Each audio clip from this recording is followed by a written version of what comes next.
So dear students, in today's video lecture we will discuss the topic double integral. Okay, ये आपके second unit का topic है double integral. तो first of all we will define what is the meaning of double integral. उसके बाद हम सीखेंगे कि कैसे हम डबल इंटीग्रेशन इवेलुएट करेंगे, फाइंड करेंगे. क्लियर? Let's see. इसके लिए हम क्या करते हैं पहले कि एक fxy फंक्शन लेते हैं. क्लियर? fxy फंक्शन में क्या होगा, वो सिंगल वैल्यूड होगा, बाउंडेड फंक्शन होगा, और x और y जो होगा वो क्या होगा, इंडिपेंडेंट वेरिएबल्स होगा. क्लियर? तो इसको हम 2 डायमेंशनल में डिफाइन करते हैं.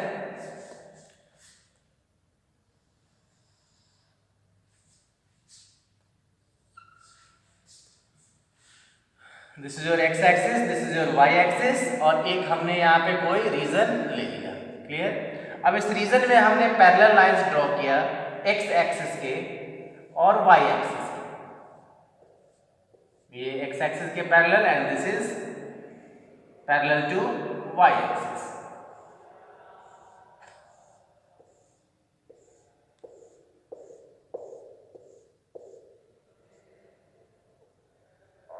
क्लियर? तो x एक्सिस के पैरेलल और y एक्सिस के पैरेलल जब हम लाइंस ड्रॉ करते हैं तो क्या देखते हैं, इस रीजन में रेक्टेंगुलर रीजन फॉर्म हो रहा है. ठीक है, so many rectangular region form हो रहा है. तो इसी केसेस में हम डिफाइन करते हैं कि कैसे डबल इंटीग्रल जो सो यहाँ से पॉसिबल होता है. Okay, so suppose we have taken a function fxy in which fxy is a single valued and bounded function and x and y are independent variables. Clear? अब इसमें छोटे छोटे स्ट्रिप्स लिया. सपोज किया कि ये हमारे पास n स्ट्रिप्स है. क्या हमने सपोज किया कि यहाँ पे हमारे पास n रेक्टेंगुलर स्ट्रिप्स है. तो अब सारे रेक्टेंगुलर स्ट्रिप्स का एरिया फाइंड आउट करके हम ऐड कर रहे हैं. Clear? Let's C.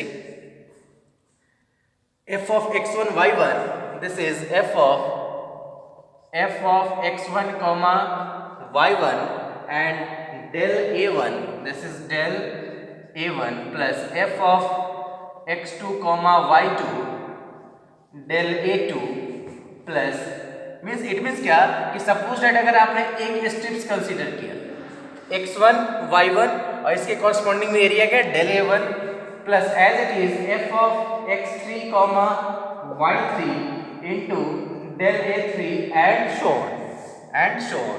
Clear? And lastly अगर हमने n स्ट्रिप्स तक सपोज किया है तो क्या होगा, this is f of xn comma yn and this is del of an, that is del of an equals to f of xr comma yr. Suppose किया कि इसी में कोई पॉइंट्स हमारा xr एंड yr है into del ar and summation हमने लिया r equals to 1 to n. Clear? Means ये शब्द का समेशन को हमने यहाँ पे डिनोट किया. क्लियर? अब क्या करेंगे, यहाँ पे हम लिमिट्स लगाते हैं तो और क्या सपोज करते हैं कि ये टेंडिंग टू कहाँ जाता है, 0 में जाता है. इट मीन्स क्या कि अगर यहाँ पे लार्जेस्ट डायमेंशंस के अकॉर्डिंग देखें तो डेल ए आर क्या करेगा, approaches to 0, means this complete approaches to 0. It means जो डबल इंटीग्रल यहाँ से निकल के आएगा that is this one is denoted by double integration f of x comma y d. Means double integration is equivalent to f of x comma y, sorry दिख नहीं रहा है, इक्वल्स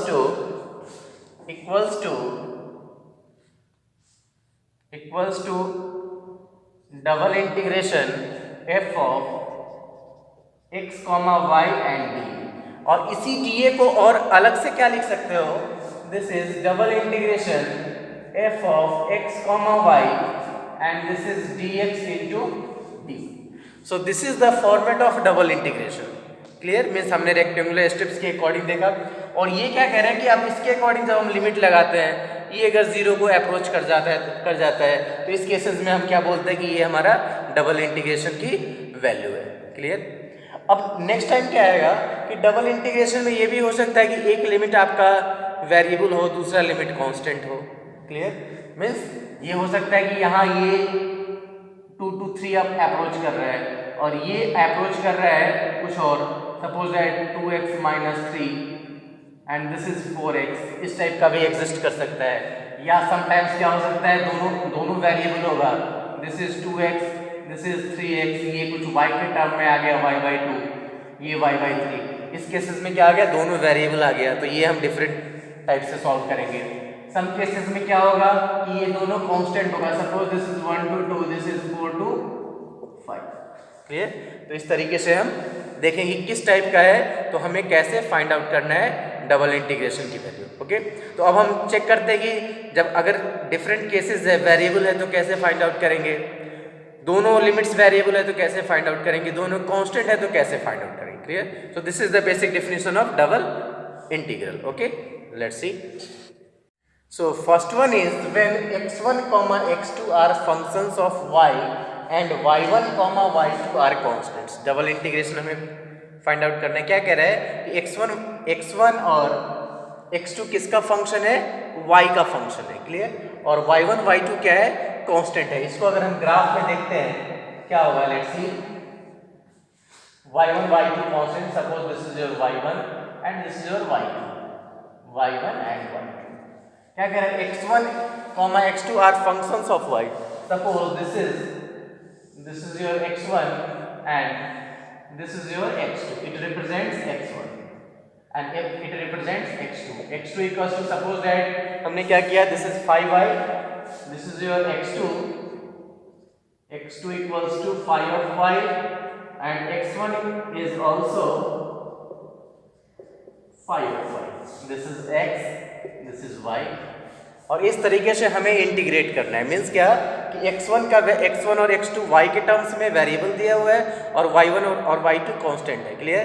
तो इस रेस्पेक्ट में हम कैसे सॉल्व करेंगे, integration this one means x1 equals to 5 of y1 बोल दो, and this is y2 and x2 equals to 5 of y2। Clear? And y1 and y2 are constants. This is f of x comma y, and this is dx, and बाहर में हमारा क्या आ गया, dy। This is, तो पहले हम इसको क्या करेंगे, x के रेस्पेक्ट में सॉल्व करेंगे और जो लिमिट आएगा वो y के फॉर्मेट में आ जाएगा, और अगेन हम y के रेस्पेक्ट में इंटीग्रेशन कर देंगे। कैसे, ऐसा हम क्यों करते हैं, बिकॉज बाहर में हमने कांस्टेंट पुट कर दिया और अंदर वाले में जो फर्स्ट इंटीग्रेशन है वहां हमने वेरिएबल्स को पुट किया। ऐसा नहीं करोगे तो आपका इंटीग्रेशन पॉसिबल नहीं होगा। तो ये हमें ध्यान में रखना है कि अगर सपोज दैट कि x1 x2 फंक्शन है y का, मीन्स x1 और x2 वेरिएबल्स है, y1 और y2 कांस्टेंट है, तो इस तरीके से हम सॉल्व करेंगे। Clear? Again second one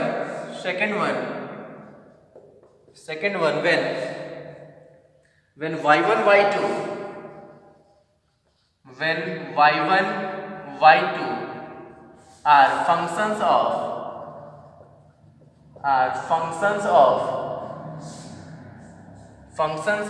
x and x1 comma x2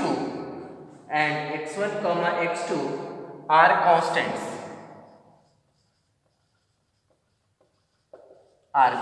तो क्या करेंगे, अपोजिट लेंगे। x1 x2 कांस्टेंट है, इस फिगर के अपोजिट होगा कि x1 और x2 हमारा क्या हो जाएगा, वो पैरेलल हो जाएगा। एंड अगेन इसके अकॉर्डिंग आप सॉल्व करोगे तो इंटीग्रेशन कैसे लिखोगे, दिस इज इंटीग्रेशन क्या है, y1 y2 are functions of x, means y1 equals to 5 of x1, y2 equals to 5 of x2, and x1 और x2 कांस्टेंट है तो x1 हमने एज इट इज लिख दिया, x2 एज इट इज लिख दिया। This is f of x comma y, और यहाँ dx था तो यहाँ हमने क्या कर दिया, पहले dy का इंटीग्रेशन होगा, इसको इस ब्रैकेट को आप यहाँ भी रख सकते हो।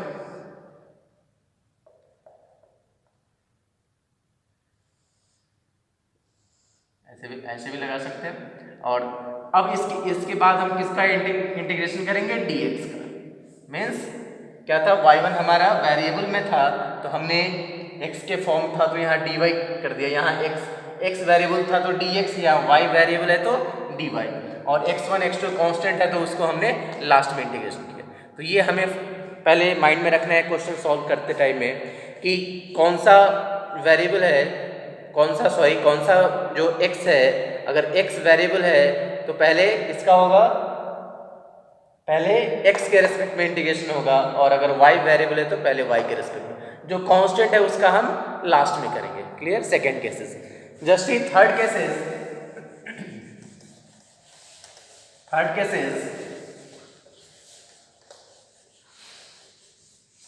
when both are constant,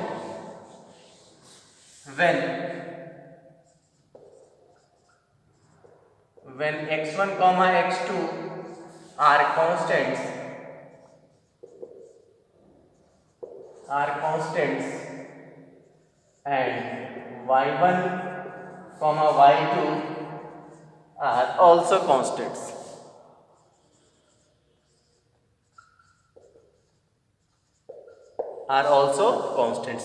तो हमारे पास कोई बाउंडेशन नहीं, हम कैसे भी इंटीग्रेशन करें। Suppose this is double integration x1 x2 y1 y2 and this is f of x comma y dx dy। तो यहाँ पे अब हमारे पास कोई बाउंडेशन नहीं है, जैसे भी हमारी इच्छा कि अगर हम पहले x के रिस्पेक्ट में इंटीग्रेशन करना चाहते हैं तो x के रिस्पेक्ट में कर ले, y के रिस्पेक्ट में करना चाहते हैं तो हम y के रिस्पेक्ट में कर ले, ये हम पे डिपेंड है। मीन्स एग्जाम्पल लेते हैं कि suppose we have to integrate like this is 1 to 2, this is 3 to 4 and xy dx dy। Clear? अगर आप पहले x के रेस्पेक्ट में इंटीग्रेट करना चाहते हो तो वो भी कर सकते हो। x dx का इंटीग्रेशन क्या होगा? दिस इज 1 to 2 और हमने किया इंटीग्रेशन x के रेस्पेक्ट में x, this is y constant हो जाएगा, बाहर कर लिया x dx and this is dy, और ये आपका 3 to 4। तो इंटीग्रेशन क्या मिलेगा? This is integration 1 to 2 y और x dx का this is x square by 2 and this is 3 to 4 dy। ये लिमिट पुट करेंगे और अगेन हम y के रिस्पेक्ट में इंटीग्रेट करेंगे और लिमिट पुट करेंगे। इट मींस क्या कि जब when your both limits are constant then it is immaterial that you have to approach firstly x और y। आप पे डिपेंड है कि जैसे भी मने वैसे सॉल्व कर लो। क्लियर? तो हमने तीनों टाइप का देखा है। अब इस पे ऊपर जितने भी क्वेश्चंस है वो कुछ करते हैं। Clear? So let's see the question students. So based on this question is evaluate double integration limit is 0 to 1 and next one is 0 to root under 1 plus x square dy into dx upon 1 plus x square plus y square। Clear?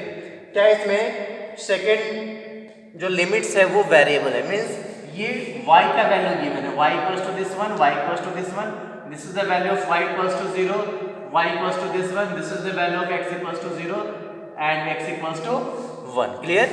Let's integrate. So integration of this one, that is 0 to 1 integration of 0 to root under 1 plus x square, 1 plus x square, और क्या है ये y का है तो पहले y के respect में इंटीग्रेशन होगा। It means 1 by 1 plus x square plus y square, this is dy and here is dx। क्लियर? अब इसका इंटीग्रेशन के लिए क्या होगा? y के रेस्पेक्ट में करोगे तो ये terms constant, it means again right करते हैं this is 0 to 1 integration, this is 1 by y square plus 1 plus x square, 1 plus x square and this is dy and this is dx।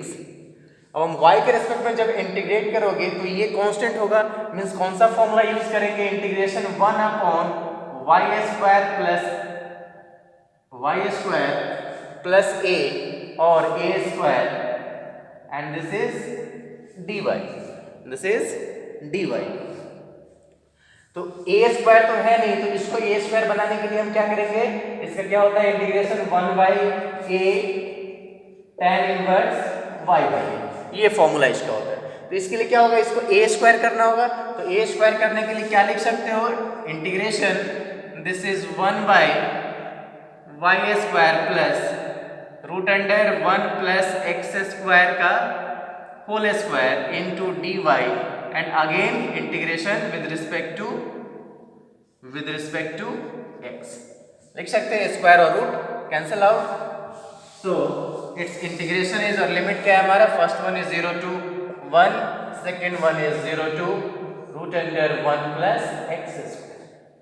So integration of this one 0 to 1 by a, that is 1 by root under 1 plus x square, and this is tan inverse y by a, that is y by root under 1 plus x square.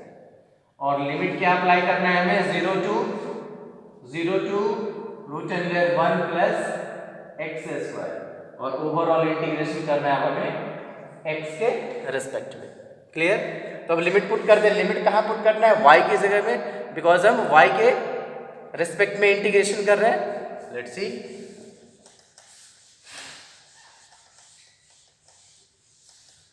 so this one is equivalent to integration, first one is 0 to 1 by root under 1 plus x square, and this is tan inverse y के space में put करना है 1 plus x square upon root under 1 plus x square minus lower limit 0, so this is tan inverse 0 upon root under 1 plus x square, and this is dx.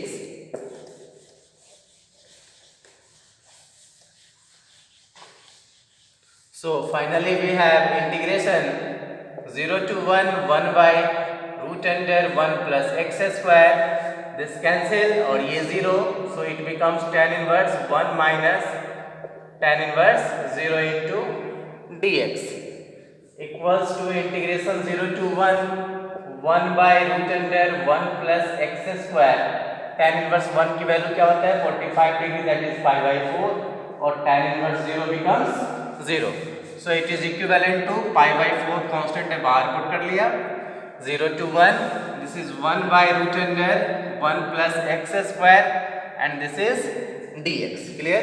अब हमें x के respect में integrate करना है। Now 1 plus dx upon root under 1 plus x square, तो इसका integration क्या होगा अगर इंटीग्रेशन याद हो तो pi by 4, this is log x plus root under x square plus 1, log x plus root under, अगर 1 के फॉर्म में तो ऐसे लिख दें 1 प्लस एक्स स्क्वायर, और लिमिट क्या है, limit is 0 to 1, limit 0 to 1। अब लिमिट पुट कर दें, so it becomes pi by 4 log x की जगह 1 पुट करोगे, this is 1 plus root under 1 plus 1 square minus 0 put करोगे तो क्या मिलेगा, log 0 plus root under 1 plus 0 square. Clear? So finally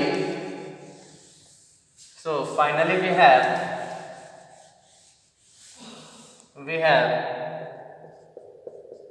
pi by 4, and this is 1 plus 1 2, and x की जगह हमने 1 पुट किया तो क्या मिलेगा, this is log 1 plus root 2, और यहाँ से only 1 means minus log 1, the value of log 1 is 0, that is pi by 4 log 1 plus root 2 answer. log 1 का वैल्यू हमारा 0 हो जाएगा, so this is your final answer. Clear? तो क्या किया, जिसके अकॉर्डिंग जैसा वेरिएबल है उसी के अकॉर्डिंग हमने इंटीग्रेट कर दिया है। ओके।